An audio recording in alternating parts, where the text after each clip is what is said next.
welcome to MotorMatters. I'm Alan R, and it's an honor, pleasure, and privilege to be able to spend this next hour with you, talking cars, talking driving, talking everything that is involved in living on our roads, using our cars on a day-to-day basis, and of course traveling to and from work perhaps, or just driving for the pleasure of driving, like I love to do a lot of the time. From the man or woman in the street to the dedicated petrolhead, it doesn't matter who you are, where you are, what you drive, or what you aspire to drive. It's not important, because we hope we cover all of it for you, give you lots of facts, figures, information, and a lot of safety tips as well. Of course, we talk to our good friend Howard Dembowski a bit later on in the show, and we're continuing that discussion from last week regarding driving licenses, your driving license card, and just issues around those. So stick around towards the end of the show. I'll be chatting to Howard, and he'll inform you on lots more about that. Before we get to that part of the show, of course, we have our test drives, our test car reviews, and I'm joined by my good friend Jason Mayo, who was with me on the show a few weeks ago. In fact, when we were live in Caledon a little while ago, Jason joined me over there, and it's just great having Jason with me. We both tested the very similar vehicle, two different models of the same vehicle simultaneously a week or so back, so it was quite fun talking those. And then we talk, of course, another car as well, and we were both testing the Mazda CX-5s in manual and automatic, and then Jason tested the Audi Q2 recently, so we talk about that as well. So looking forward to that as well, and just chatting and bouncing facts, figures, information, and opinions with Jason as well. So let's take a quick break, get stuck in, and when we come back in a couple of moments, it'll be straight into talking about the Mazda CX-5. CFM, jou stasie van keuse.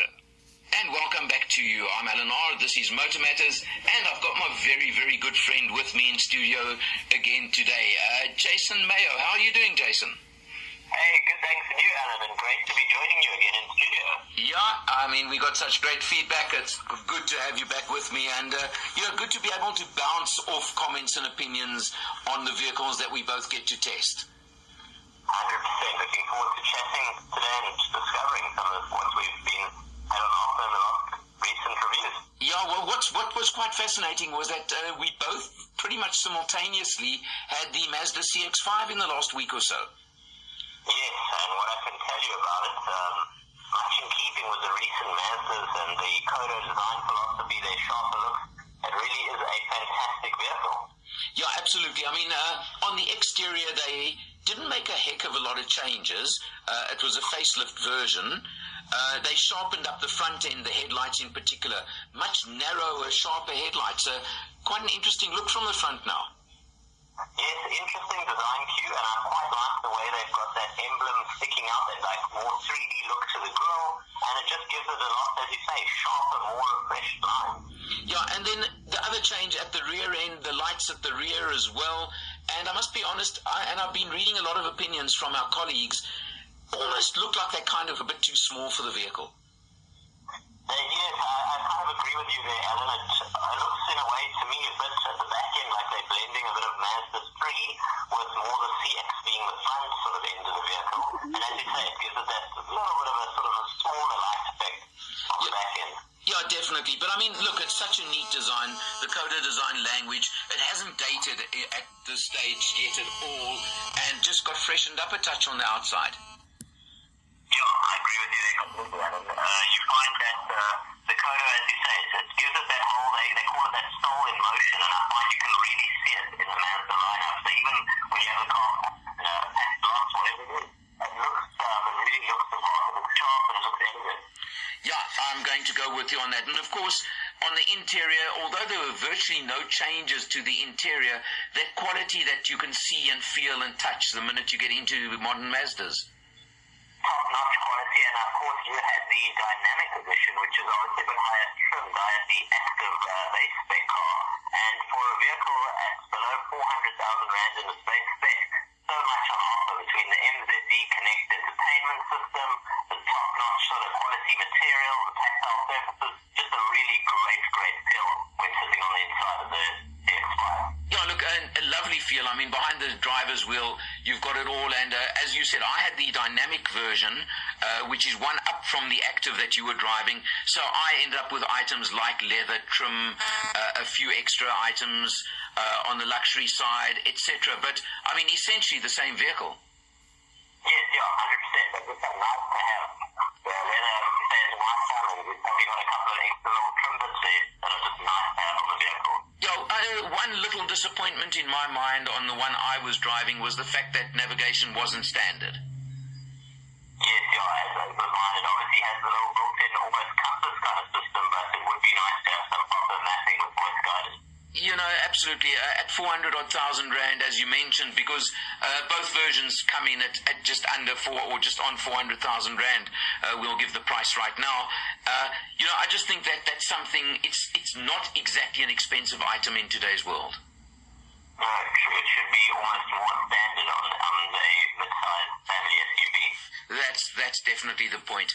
The other big change, of course, under the skin is the G-vectoring and the improvements and changes to the whole chassis and the dynamic side of the vehicle. You can feel it immediately. I was actually a huge fan of the previous generation CX-5 as well, but I found with the new one, it's just that much sharper at high speed. It feels that much more planted, and on those windy sort of bits of the road, you can really feel where the wheels are at all times. Yeah, very definitely.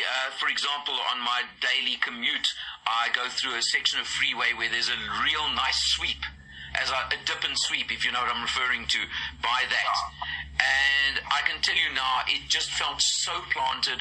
I went through at a higher speed than I have done in many other SUVs, and it just felt very, very safe and secure.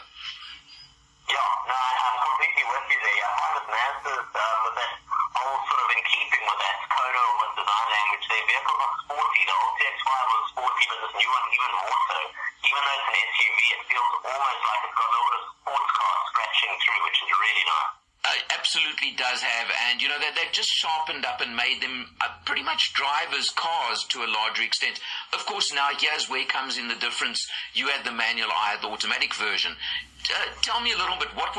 It's a 6-speed manual gearbox, am I right? 6-speed box, yeah. And how was the manual box to you? You know what, to be honest, very smooth, shifted very nicely. Fuel economy was also quite impressive. I was averaging, I would say, between the 7 and 8 litres per 100, especially when on highway kind of commuting.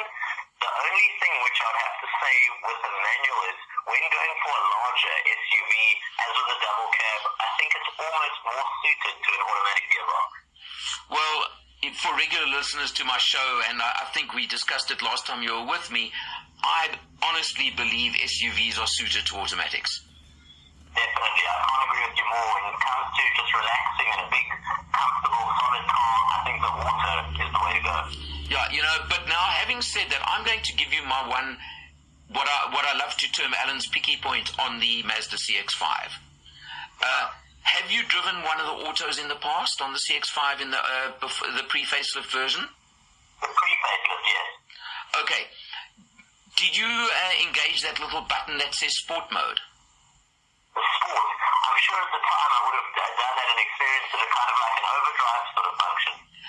No, I'm talking about there's actually a Sport Mode on the transmission. And yeah, and what it does in my book, quite honestly, if I bought a CX-5, I would either tell them to delete that button or I would somehow hide that button. Because I found that it holds your ratios far too long. Okay. I'm obviously referring to automatic boxes here, in particular.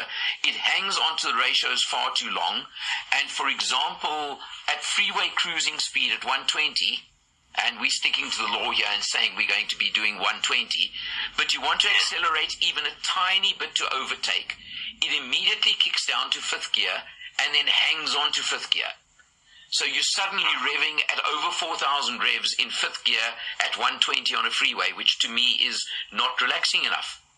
100%. I'm actually with you there, Alan. Even not having experienced it on this latest generation, I've driven other cars previously where I know what you mean. It actually just seems to try to almost keep it almost too sporty, hold it out too long, and it takes away from the enjoyment of the drive at many times. Yeah, as I say, if this was a hot hatch, I would enjoy it. because that is suited to a hot hatch in my book. But it's not suited to a family SUV. Yeah, I'm completely with you there. So that's my real picky point on the vehicle. Fuel economy wise, I found, again, I think I did about 8.7 litres per 100 for the week. What do you feel about a figure like that? Yeah, no.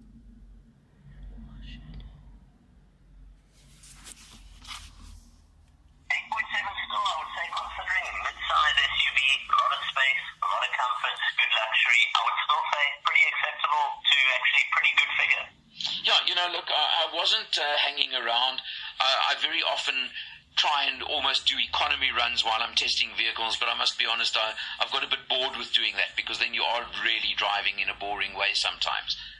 Yeah. And as you said, the CX-5 in particular almost encourages a slightly more sporty driving style. It does, definitely. It definitely encourages you just to have that little bit of fun and almost drive it as if it's a sports car in a raised sort of larger body. Yeah, very true. I like the way you put that, and that makes a lot of sense to me. So, you've got that going for it, and it's certainly not the most boring SUV around, that's for sure. No, and I think in many ways, even though they haven't done, as you say, terribly much on the outside, they've just really sharpened it, so it's looking good. Yeah, it's a handsome vehicle. I think that's a good word to use. And you can't say that about that many SUVs, No, it's got quite a unique and stylish look to it. Yeah, and just talking now, we've mentioned the G-vectoring, which is the main change under the skin and literally underneath you, which is the whole G-vectoring Mazda are bringing in throughout their range, which is chassis control and dynamic control of the chassis, cornering ability, everything like that. It gets pretty technical, which we don't like to go down that road on MotorMatters, but it certainly makes for a safer, better road holding and better road manners. Yeah, I completely agree with you there. You can just sort of feel it. It's little things. It's almost hard to put into words, but once you're out there on the road and you get to that sort of rapid situation or that sharp bend where you've taken it a little bit faster than you should have, that's when you find that I think that G-vectoring really just lets you hold securely in the bend and just gives you that extra bit of comfort. Yeah, definitely so. Jason, what we're going to do is we're going to take a quick break. When we come back, let's just give a few of the actual figures and specs on the CX-5, and then we're going to talk a few other cars that we've both been lucky enough to be driving lately. Brilliant. Be back in a moment.